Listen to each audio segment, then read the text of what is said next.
রাজধানী ঢাকায় আজ সকালে তীব্র ভূমিকম্পে আতঙ্ক ছড়িয়ে পড়ে চারদিকে। এতে বংশালের কসাইটুলির একটি ৫তলা ভবনের রেলিং ধসে ৩ জন নিহত হয়েছেন, আহত হয়েছেন আরও একজন। নিহতদের মধ্যে রয়েছেন সলিমুল্লাহ মেডিকেল কলেজের শিক্ষার্থী রাফি। বিছানায় নিথর পড়ে আছে রাফির মরদেহ। পাশের অপারেশন থিয়েটারে চিকিৎসাধীন তার মা নুসরাত বেগম। সহপাঠী জানাচ্ছেন, রাফি সকালে মায়ের সঙ্গে বাজারে ছিলেন। ঠিক তখনই ভূমিকম্পের তীব্র ঝাপটা এবং ভবনের রেলিং ধসে তাদের উপরে পড়ে। আশপাশের লোকজন দৌড়ে এসে তাদের উদ্ধার করে হাসপাতালে নিয়ে যান। সেখানে গেলে চিকিৎসকরা জানান রাফি মারা গেছেন। ভিডিও ফুটেজ এবং ছবিতে দেখা গেছে রাফির মাথার সামনের অংশ এবং মুখমণ্ডল থেতলে গেছে। হাসপাতাল সূত্রে জানা গেছে, রাফির মাকে অপারেশন থিয়েটারে নেওয়া হয়েছে, সেখানে তার চিকিৎসা চলছে। সহপাঠী অপু জানান, রাফির মৃত্যুর খবর তার মাকে এখনো জানানো হয়নি। তিনি নিজেই গুরুতর আহত, যদিও আশঙ্কাজনক নয়, তবে প্রচণ্ড ট্রমার মধ্যে আছেন। এদিকে মর্মান্তিক এই খবর পেয়ে হাসপাতালে ছুটে এসেছে রাফির একমাত্র বোন। ভাইয়ের লাশ আর মায়ের যন্ত্রণা শোকের পাথর হয়ে চেপে ধরেছে তাকে। আবহাওয়া অধিদপ্তরের তথ্য অনুযায়ী 10টা 38 মিনিট 26 সেকেন্ডে ভূমিকম্প অনুভূত হয়।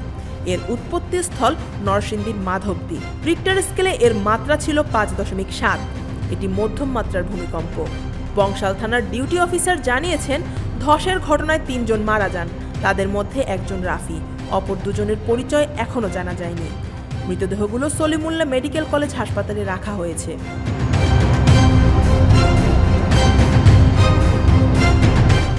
এদিকে পুলিশের লালবাগ বিভাগের ডিসি মল্লিক আহসান উদ্দিন সামি বলেন, কসাইটুলিতে বাড়ির অংশবিশেষ বা সানসেট ভেঙে ঘটনাস্থলেই 2 জন মারা যান।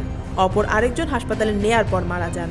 মাত্র কয়েক সেকেন্ডের কম্পনে থেমে গেল এক তরুণের স্বপ্নযাত্রা, বদলে গেল একটি পরিবার। ঢাকার এই দুর্যোগ আমাদের আবার মনে করিয়ে দিল, প্রাকৃতিক বিপর্যয়ের সামনে আমরা কতটা অসহায়, আর প্রস্তুতির ঘাটতি কত ভয়াবহ পরিণতি ডেকে আনতে পারে। News desk, Dhaka watch.